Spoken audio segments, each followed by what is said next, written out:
Que se lo bendiga.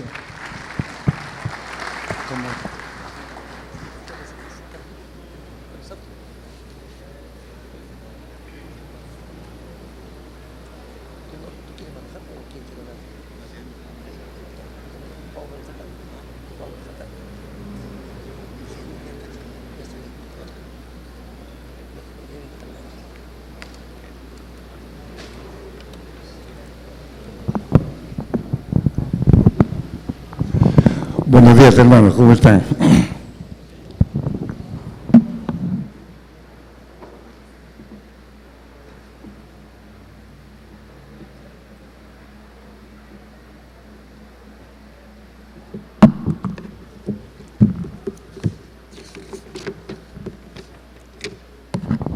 Bueno, deseando que todos podamos aprovechar al máximo este tiempo. No querríamos presentarnos como expertos en la materia, ni cosa que se le parezca. Pero al Señor le ha placido bendecir el movimiento de Lima al Encuentro con Dios. Es un movimiento de 40 años, como ustedes saben, es un viejo movimiento, pero que no ha perdido la lozanía. Y ustedes a lo largo de estas semanas, podrán ver cómo la mano misericordiosa de Dios está todavía puesta sobre nuestra ciudad. El tema que me pidieron fue el rol del pastor titular en el crecimiento de la iglesia, pero somos conscientes que muchos de los que habemos aquí no tienen cuerpos pastorales, ¿verdad? De otra cosa que somos conscientes es que es siempre necesario actualizarnos. El evangelio no cambia, pero la sociedad sí que cambia. Y el pastor que no se inserta en su sociedad comienza a rascar donde no pica, para utilizar un giro muy peruano. Comenzamos a contestar preguntas que nadie hace. En el proceso de cambio de nuestra iglesia en Miraflores, una vez un publicista miembro de nuestra iglesia me dijo: pastor, en una revista de publicidad americana, un fiel cristiano tomó un graffiti y pintó en una salida de una de las vías que va a Nueva York, pintó una frase enorme sobre una pared blanca, puso: Jesucristo es la respuesta. Miles y miles de carros y conductores pasaban por allí y veían, por supuesto, y tendrían que leerse, encontrarse cara a cara con ese mensaje. Pero no pasaron pocos días y apareció abajo otro grafiti que decía: ¿y cuál es la pregunta? Y eso nos llama poderosamente la atención a nosotros para que podamos responder las preguntas que la gente le está haciendo. Nosotros somos conscientes que realmente el hombre del siglo XXI no va a escuchar el evangelio hasta que tú no toques la cuerda de su necesidad. Mientras tanto, solamente será una verborrea. Para ti puede ser muy importante, pero para el que está sin Cristo no lo es. Hace muchos años, yo estaba de vacaciones visitando a un hermano en Nueva York, en Manhattan, y en la tarde ya volvíamos a casa y para tomar el bus tenía que pasar por esa famosa calle 42, que ahora por supuesto ha sido reformada, pero en ese entonces era un antro. De día parecía todo normal, pero de noche se veía lo peor de Nueva York en la calle 42. Y en un crucero de esa calle con la tercera o cuarta avenida, había un muchacho con un micro así como y su parlante. El hombre estaba fogoso anunciando a Jesús. Mis hijos estaban pequeños, tenían unos 8 o 10 años, pero era tiempo suficiente para que ellos se entendieran. Entonces le dije: chicos, paren aquí, miren a ese hombre, está predicando el evangelio. Sí, papi. Ahora vean, alguien le está escuchando. La gente cruzaba de ida y de vuelta y nadie se detenía a escuchar algo. Ese hombre estaba perdiendo su tiempo allí. Estaba respondiendo preguntas que nadie le estaba haciendo. Y nosotros tenemos que tener cuidado si queremos hablar de crecimiento. Cuando me pidieron este tema, sí, nosotros pertenecemos a un movimiento bendecido por Dios y gloria a Él. Y yo decía, Señor, ¿cómo enfoco este tema? Porque no queremos tener una visión triunfalista. Hacer un listado de estrategias nos servirá. O decirle simplemente, abre Nehemías 1 y ahí tienes la clave del crecimiento. Una visión que genera una pasión y que te lleva a la acción. Ahí tienes una ecuación espiritual. Visión más pasión igual acción. Así que si quieres ver crecer tu iglesia, estudia Nehemías. Y vas a descubrir cómo la pasión tiene dos facetas. Una faceta que está de acuerdo con la lengua castellana, porque pasión es un verbo pasivo, es un verbo que se genera sobre la persona, sobre el sujeto. Pasión es lo que uno padece, ¿verdad? Por eso existe algo así como la pasión del Señor Jesucristo. Pero esa pasión no se queda allí. Esa pasión tarde o temprano abre un fuego en tu corazón y de ahí nadie te para. Ahí nadie paró a Nehemías tampoco, después que se puso a llorar y a ayunar. Pero primero Dios le dio la visión cuando escuchó la condición en la cual se encontraba la ciudad natal, la ciudad de sus padres. Sí, podríamos hablar de eso y quizás tú, papel en mano, podrías de alguna manera listar: esto tengo que hacer para que mi iglesia crezca. Pero yo quiero dejar contigo algunos principios bíblicos que nunca salen del escenario de la vida y del ministerio de un pastor que quiere ver crecer su iglesia. Y déjame presentarte 4 factores que son permanentes, que siempre están en el ministerio de un pastor de una iglesia que crece, pero también pueden estar en una iglesia que no crece. Al primero de ellos yo le llamo sintonía espiritual. Y cuando uno estudia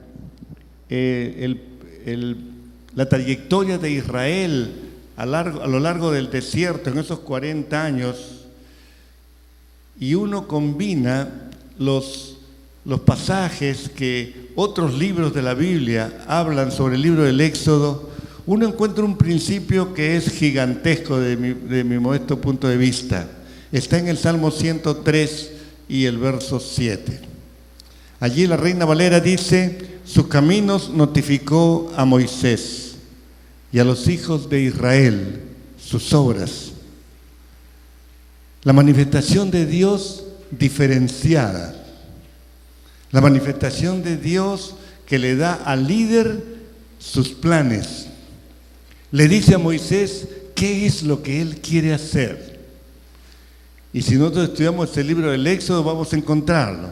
Moisés recibía el mensaje de Dios, lo que Dios quería hacer con el pueblo para llevarlo a la tierra que fluye leche y miel. Al pueblo le mostraba el resultado de estas cosas. Al pueblo le mostraba el resultado de la visión. Las grandes obras, los portentos de Dios, eso le mostraba al pueblo de Dios. Y Moisés lo sabía. Si tú estudias, y te invito a que busques Éxodo capítulo 33. Si tú buscas Éxodo 33, mira conmigo el verso 13. Allí Moisés le dice a Dios: ahora pues, si he hallado gracia en tus ojos, te ruego que me muestres tu camino para que te conozca y halle gracia en tus ojos. Y mira que esta gente es pueblo tuyo. ¿De qué está hablando Moisés? Moisés está recibiendo el encargo de llevar al pueblo a la tierra prometida. Hay un obstáculo, el desierto, ¿verdad que sí? Pero Moisés no quería simplemente la gracia y no quería la presencia de Dios disminuida. Porque eso es lo que Dios dice en el verso 2. Para entender el contexto de esta conversación, por favor lee con tu Biblia Éxodo 33, 2, cuando Dios le dice: yo enviaré delante de ti el ángel Y echaré fuera al cananeo, al amorreo, al eteo, al fereceo, al heveo y al jebuseo, a la tierra que fluye leche y miel. Pero yo no subiré en medio de ti, porque eres un pueblo de dura cerviz, no sea que te consuma en el camino. Y Moisés escucha esa palabra. Y Moisés dice, bueno, Señor, yo no quiero tomar la tierra prometida de manera física, pero sin tu presencia. No queremos una conquista sin ti. Si hay algo que tiene que ser evidente, es que tú tienes que venir con nosotros. Eso es lo que está diciéndole a Dios en este diálogo Moisés. Cuando hablamos de requerimientos, factores que se presentan para que una iglesia crezca, esto tiene que ver en primerísima instancia con el líder, con aquel que Dios ha llamado a conducir su pueblo. Y por eso hablamos de sintonía espiritual. Por eso hablamos de aprender a escuchar a Dios. Porque desgraciadamente tenemos que entender, hermanos queridos, y este mensaje no es un mensaje de ánimo, no es un mensaje de tirar palo, hermanos. Es un mensaje de profundo realismo, para que nos dejemos de estar siendo balanceados, no de todo viento de doctrina, pero sí de todo viento de estrategias, de fórmulas, de asambleas, de viajes, que lo único que hacen es consumir nuestro tiempo, pero no nos lleva a cambios fundamentales. Si no hay sintonía espiritual, tú no puedes conectarte con Dios y por ende, ¿qué vas a escuchar de Dios? Hay que aprender a buscarlo. Y esto no es automático, pero tienes que tener la seguridad de que el que busca lo encuentra. Es una ley espiritual, ¿verdad que sí? No tenemos que abrir los evangelios para darnos cuenta que la ley espiritual está allí. El que busca encuentra. Amén. Y esto es importantísimo, mis hermanos. Quizás aquella lección de esa mujer enferma de hemorragias nos da la pauta, allí en Lucas 8:43. Una mujer que todos conocemos la historia, había gastado en médicos todo lo que tenía, 12 años de padecimiento y el flujo de sangre seguía y seguía. De repente esa mujer se emociona. ¿Por qué? Porque el carpintero de Nazaret está yendo por allí, está sanando enfermos. Y ella se llena de ese pensamiento. Si tan solo tocare su manto, yo voy a ser sana. Y se inmiscuye en medio de la multitud. ¿Tú te imaginas lo que eran las callejuelas de Capernaum, estrechas? Y la gente apretujaba al Señor. Y de repente el Señor sale con una frase, ¿quién me ha tocado? Lo conocemos de memoria el pasaje.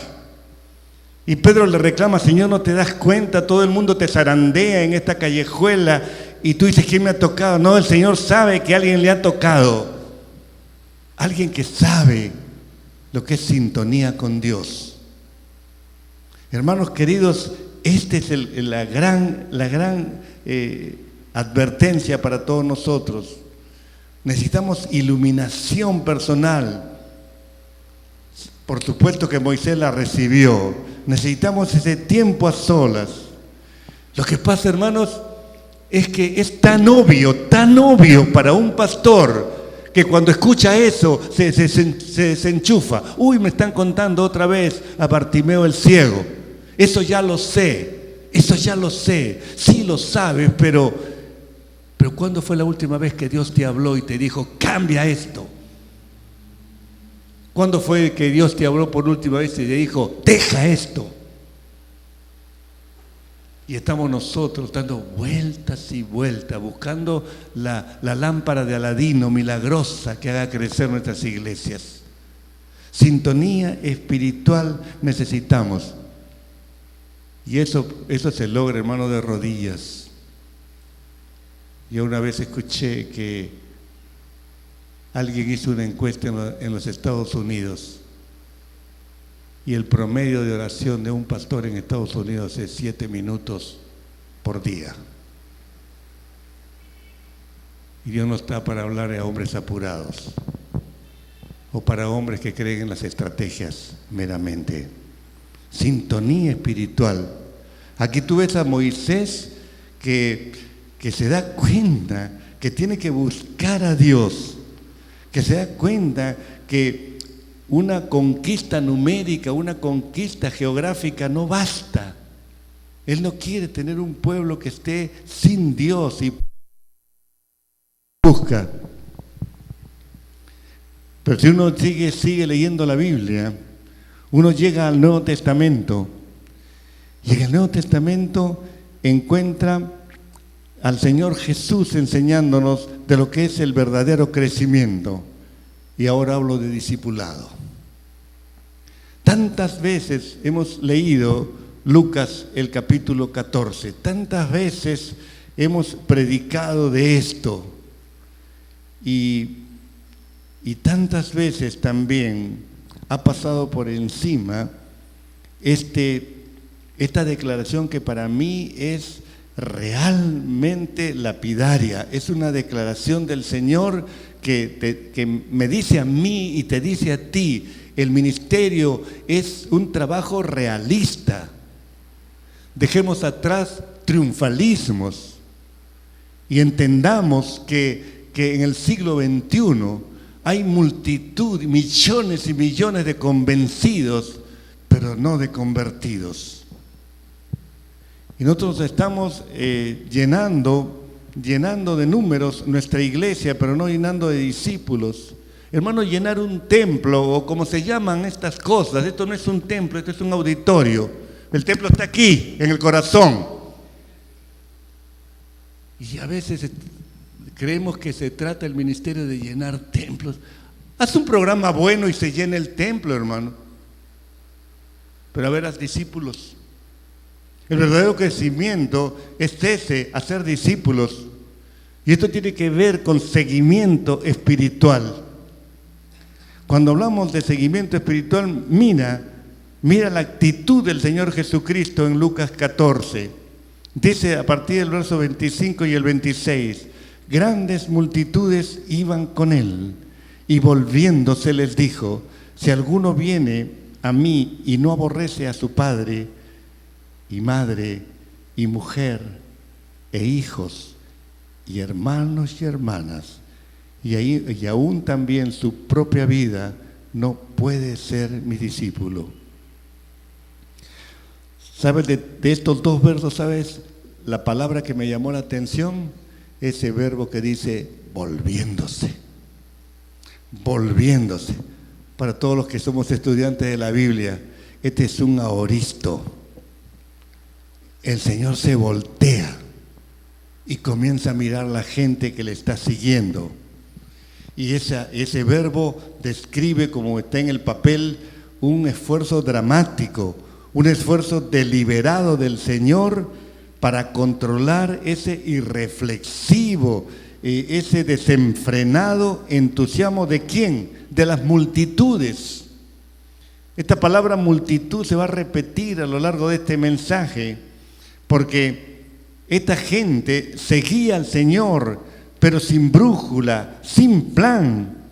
Una cosa es tener una multitud, otra cosa es tener unos discípulos. Son cosas absolutamente distintas. ¿Será que nosotros estamos buscando multitudes o que estamos buscando discípulos?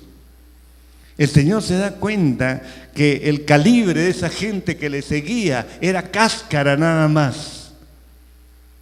Y por eso el Señor se vuelve y hace un desafío lapidario, ¿verdad que sí?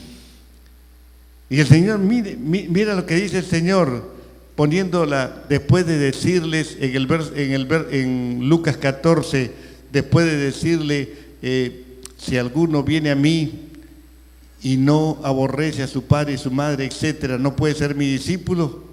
Y pone un segundo condicionamiento: y el que no lleva su cruz y viene en pos de mí no puede ser mi discípulo. Y pone después dos metáforas.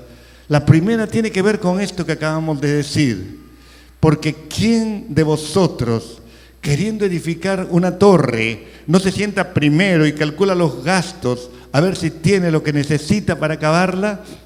No sea que después que haya puesto el cimiento y no pueda acabarla, todos los que lo vean comiencen a hacer burla de él. ¿Qué estaba diciendo el Señor? ¿Qué estaba diciendo con esto de planear antes de hacer? Esto habla de seguimiento espiritual. No asumas ni siquiera que tus hijos son del Señor. No asumas que tus hijos, porque inclinan sus manitas y dan gracias por el pan que tienen delante, ya son de Cristo. No asumas que porque esos hijitos que tú los has visto nacer y crecer y un día se bautizan, ya son del Señor. No te asumas porque alguien levantó la mano, diga, yo soy de Cristo. No asumas. La palabra nos dice otra cosa. No basta predicar la salvación, hermano. Creo que tenemos que reconocer que nosotros como pastores venimos equivocándonos y llamando a millones y millones de discípulos cuando no lo son. Y no lo son porque no muestran fruto. El Señor Jesucristo dijo que el fruto demuestra que somos. ¿Verdad que sí? Dejemos de predicar un evangelio triunfalista, un evangelio liviano, porque tenemos millones y millones de cristianos enanos, si es que son cristianos. Uno se pregunta, ¿cuál es la solución? Primero, mira cómo enfocó su ministerio Juan el Bautista. Allí en Lucas 3, otra vez aparecen las multitudes. ¿Cuál era la actitud? ¿Cuál era el enfoque de Juan? Él decía a las multitudes que acudían para ser bautizadas, Juan les decía, generación de víboras.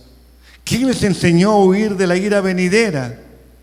Produzcan frutos dignos de arrepentimiento y no comiencen a decirse, tenemos a Abraham por padre, porque yo les digo que aún de estas piedras Dios puede levantar hijos a Abraham. Y hermanos, uno se pregunta, qué duro que predicaba Juan, ¿no? Qué duro que predicaba Juan.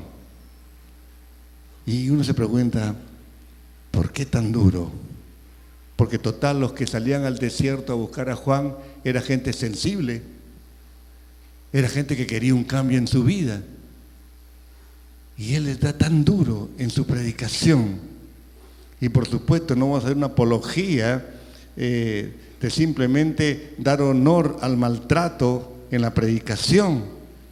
Pero a mí me parece que Juan trataba como paganos a los judíos. Generación de víboras, se dijo. Y yo como pastor tengo que preguntarme, ¿qué clase de evangelio estoy predicando? ¿Qué clase de evangelio estoy enseñando? ¿Quiero ganar discípulos o quiero llenar auditorios?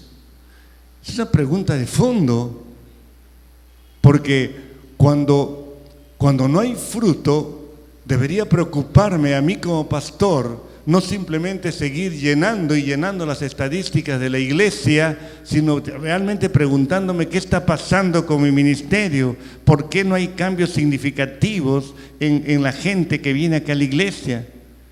Porque al Señor lo seguían muchos, pero eran seguidores irreflexivos, gente que no ha hecho una planificación de cuál es el costo de seguirle, ¿verdad?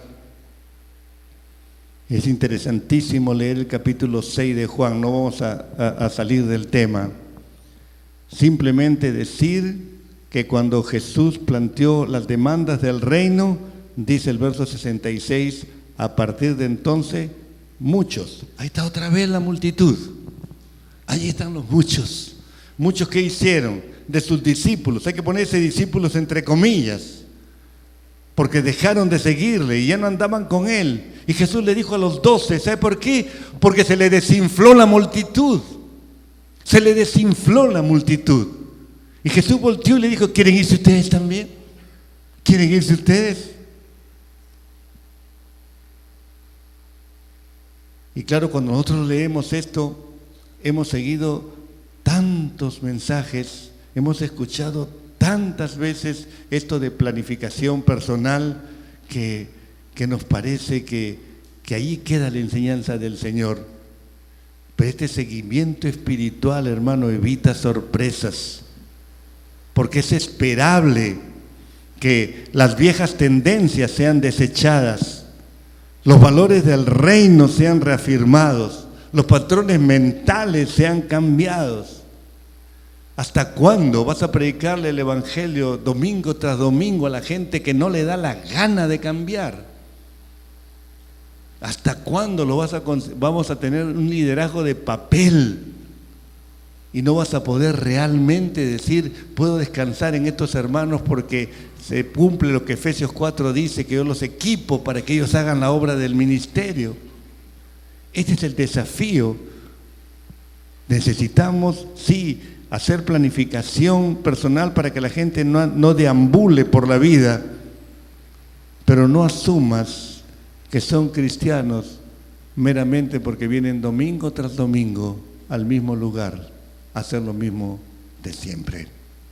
No lo asumas, hermano. Si tú sigues leyendo al Señor Jesús aquí en Lucas 14, vas a encontrar que la cadena de factores continúa, porque si Moisés planteó la sintonía espiritual y el Señor el seguimiento espiritual, el Señor continúa y nos habla ahora de sacrificio espiritual.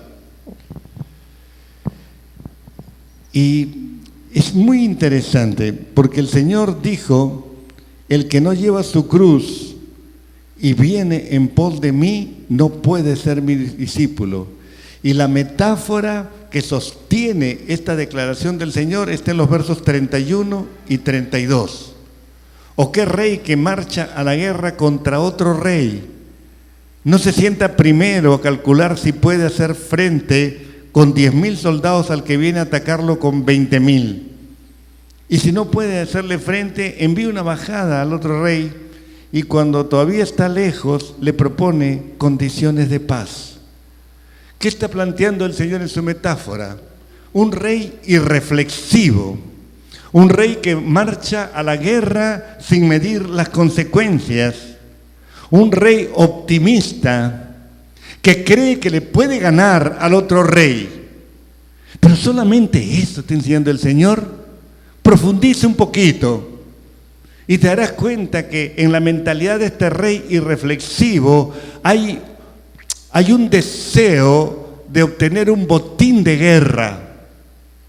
Porque la guerra antaño y ahora siempre han sido económicas. Siempre el que agrede a otro país está buscando sacarle algo.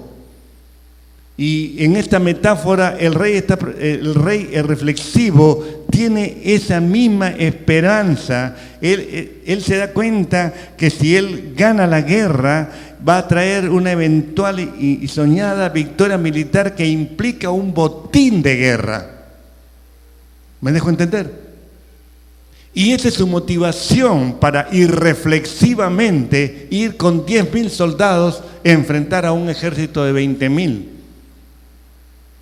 Hace 30 años a la Argentina le pasó eso en la guerra de las Malvinas. Había que ser de verdad irreflexivo para meterse con una potencia del primer mundo. Había que ser absolutamente fuera de realismo, de no darse cuenta que a la hora de la verdad los Estados Unidos tenía una obligación con Inglaterra, porque han sido siempre por la historia, han sido aliados. Yo recuerdo que ese general Hay, que era el secretario de Defensa, estaba actuando como mediador mientras la Marina inglesa avanzaba hacia las Malvinas. Había una mediación. ¿Qué mediación? Al final tenían que apoyar a sus socios de siempre. Eso es realismo. No quiero hablar mal de un país, pero tenían por presidente un beodo, un borracho. Y los mismos historiadores argentinos dicen que la noche que Galtieri ordenó tomar las Malvinas estaba borracho. Un gobierno irreflexivo. Y en los últimos días, la presidenta, hay acá argentinos, ¿verdad? La presidenta también está volviendo con la danza de las Malvinas. Irreflexibilidad. Y eso es lo que nosotros necesitamos entender en esta metáfora. Ve al realismo. ¿Por qué? Porque con 10 no puedes confrontar a uno que viene contigo con 20. ¿Me entiendes? Así que ese sueño de poseer el botín de tu adversario, sácalo de tu mente. ¿Me entiendes, querido hermano?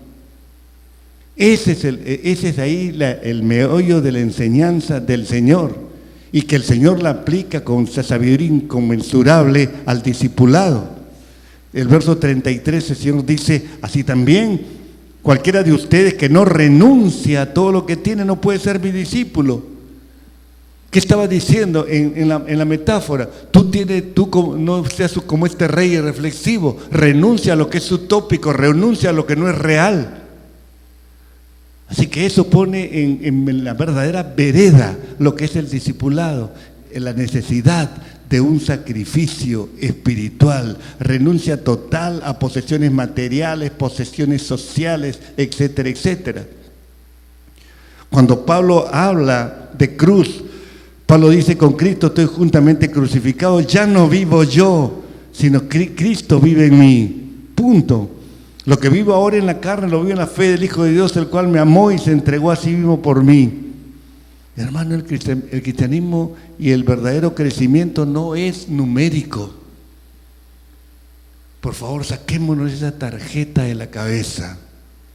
Sí, sería lindo ganar las multitudes. Y tú y yo estamos llamados a hacer nuestro mejor esfuerzo. Dejemos de pensar en cosas absolutamente irrelevantes. Esto necesita planificación personal y necesita renuncia personal, sin triunfalismos. Yo siempre digo, hermanos, aquí en Lima, medio en broma, medio en serio, yo digo, si Jeremías, el Jeremías de la Biblia, viviera ahora en Lima, seguro que estaría en la lista de pastores disponibles. Porque no tiene fruto, ¿no? ¿Dónde está la iglesia? ¿Dónde están las almas que ganó Jeremías? ¿Dónde están sus 50 años de ministerio? ¿Qué cosa ha logrado Jeremías? No, que se quede en la lista de disponibles. Hermano querido, ¿eso será la voluntad de Dios? Terminemos de una vez por todas con la tiranía de los números.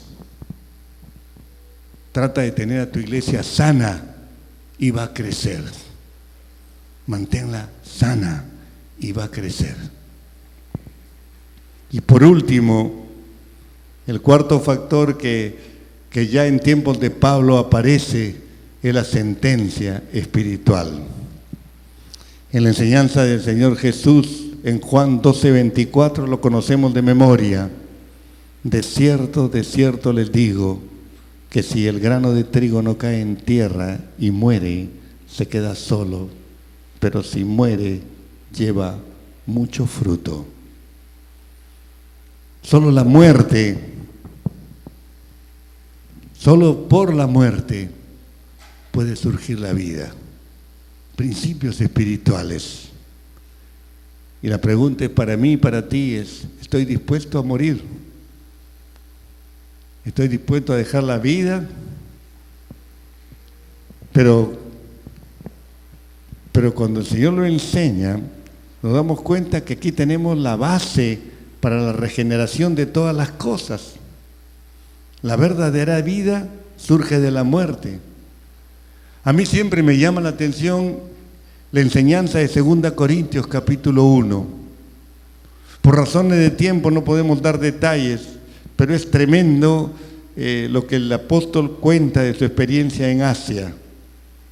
Pablo dice en 2 Corintios, el capítulo primero, Pablo dice, podemos leer desde el verso 6, pero si somos atribulados, es para vuestra consolación y salvación. O si somos consolados, es para lo mismo, para vuestra consolación y salvación, la cual opera en el sufrir las mismas aflicciones que nosotros también padecemos. Y nuestra esperanza respecto de vosotros es firme, pues sabemos que así como sois compañeros en las aflicciones, también lo sois en la consolación. Porque, hermano, no queremos que ignoréis acerca de nuestra tribulación que nos sobrevino en Asia, pues fuimos abrumados, dice Pablo, sobremanera, más allá de nuestras fuerzas, de tal modo que aún perdimos la esperanza de conservar la vida. No nos dice y no nos da detalles de lo que sucedió, pero llegó un momento que Pablo y Timoteo por lo menos se dieron cuenta que no cabía esperanza de conservar la vida. Pero el verso 9 para mí es vital que lo entendamos. Pero la sentencia de muerte, dice la versión contemporánea, que pendía sobre nosotros, fue para que no confiáramos en nosotros mismos, sino en Dios que resucita a los muertos. Y Él nos libró y nos libra. Y aún tenemos la esperanza que Él seguirá librándonos de tal peligro de muerte. Es una enseñanza oscura. Faltan detalles allí. Pero podemos traducir que Pablo llama a Dios el resucitador de muertos. ¿Cuál fue la lección que aprendió Pablo de esta experiencia? Aprendió a redireccionar su confianza. Tuvo que pasar por esa experiencia para que él ya no confiara en él mismo. Y esta es una trampa, hermano, es una trampa para los expertos del Lima al encuentro con Dios.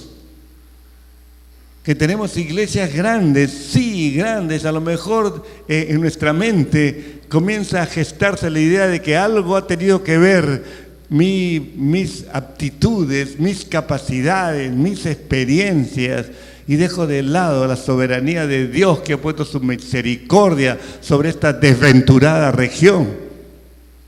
Y no tenemos en cuenta esto. Pablo dice, tengo que aprender, y en esa experiencia aprendí a no confiar en mí mismo. Esta sentencia espiritual, sentencia de muerte, realmente tiene un propósito, transferencia de confianza, hermano. Y esto tenemos que aprenderlo. Es difícil, es demandante, pero tenemos que aprender. Y por una sencilla razón, porque cuando nos volvemos más viejos, nos creemos más experimentados. Y esto no necesariamente es así. Lo básico quizás aparece en el verso 11.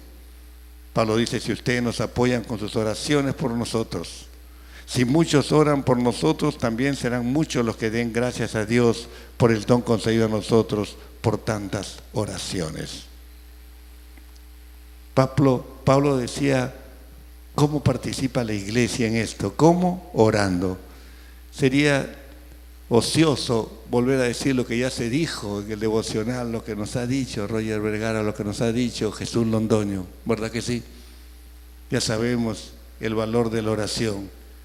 Pero hermanos, cada vez oramos menos. Cada vez nuestras agendas se llenan más. Y creemos que así podemos salir adelante. No nos equivoquemos. ¿Sabes? Hace unos 20 años yo estaba en Venezuela y ahí conocí a un pastor muy especial. Escuche esta historia. Él me decía, Roberto, yo pertenecía a la élite de la petrolera venezolana. Yo un día cené con el Shah de Irán. Otro día almorcé con el príncipe Rainiero. Era un ejecutivo de la petrolera venezolana de altísimo nivel. Él era un líder de la Iglesia Católica. Y me dice, Roberto, yo convocaba gente en mi casa y les compartía el Evangelio. Pero déjame decirte algo. La Iglesia Católica despreció la oportunidad que Dios le daba, porque hubo un avivamiento en los Estados Unidos. Y yo lo vi con estos ojos, me dijo. Yo vi a un grupo de hombres, unos 10, 12 hombres, de rodillas, orando y poniendo sus manos sobre un bulto. Y él era un hombre muy grande, más alto que yo, y yo me incliné para ver qué había. Era un bulto, y esa gente comenzó a clamar a Dios, y a clamar a Dios, y a clamar a Dios. Fueron por lo menos 45 minutos que estaban de rodillas clamando por libertad. Y yo no entendía bien lo que le estaba pasando, hasta que después de esos 45 minutos, el bulto comenzó a moverse y comenzó a desenrollarse. Era una mujer. Lo primero que pensó él como ingeniero, cómo se ha doblado la columna vertebral de esa mujer que parecía un bulto. Él no tenía explicación, pero lo que sí podía explicar claramente es que vinieron los jerarcas de la Iglesia Católica y cancelaron esas manifestaciones de Dios en esos grupos. Y este hombre me decía, yo discerní en ese momento que la Iglesia Católica estaba perdiendo la oportunidad que Dios le daba. Poco tiempo después, yo conocí a Jesucristo. Y en ese momento, en los años 90, ya tenía una congregación como de 600 personas allí en Caracas, Venezuela. Yo no sé qué estaba pensando. ¿A dónde marchamos nosotros? ¿Vamos a despreciar la bendición que Dios nos da? ¿O vamos a volver a los principios? Si queremos crecimiento, prediquemos el Evangelio de la cruz. Cambia la estrategia que quieras, hermano, pero no quites el escándalo de la cruz. Predica usando las herramientas que el Señor te permite usar, pero no quites el escándalo de la cruz. No, la gente necesita un mensaje, no necesita un masaje. Pero cuánta gente va y llena las iglesias esperando salir contenta. Es como una catarsis. Yo para hacer una catarsis me voy al fútbol, hermano. Allí grito como loco y después ya regreso tranquilo. Pero si queremos vidas cambiadas, vidas transformadas, olvídate de los números y prediquemos a Jesucristo. Amén. Vamos a orar, hermanos. Padre, te damos gracias. Muchas gracias por este momento, Señor. Muchas gracias porque a ti te ha placido poner tu mano de misericordia sobre estas tierras. Tierras que han vivido de todo a lo largo de su historia. Gente desventurada, sin paz, sin esperanza, sin brújula. Y tú has abierto esa mano misericordiosa para darnos tu evangelio bendito que transforma las vidas. Ayúdanos, Señor, a vivir con sencillez el evangelio. Discipular a la gente conforme el Señor nos enseñó. Mantenernos en sintonía contigo, Señor. No permitas que las agendas estén gobernando nuestro día. No permita, Señor, que la búsqueda de nuevos métodos y estrategias nos roben la posibilidad de una comunión intensa contigo, Señor. Ayúdanos tú, Señor. Tu mano está puesta sobre Latinoamérica y estamos seguros que recién comienza el gran avivamiento. Y oramos en el nombre de Cristo que tú nos hagas partícipe de cada movimiento del Espíritu para la gloria de Jesús. Gracias, Padre. Oramos que este tiempo que nos permite vivir juntos compartiendo experiencias, compartiendo todo lo que tú nos has permitido aprender. Será un tiempo de capacitación para los pueblos de nuestra América que tanto necesitan de Cristo. Gracias, Señor. La gloria sea solo para ti. En tu bendito nombre oramos. Amén. Señor les bendiga, mis hermanos.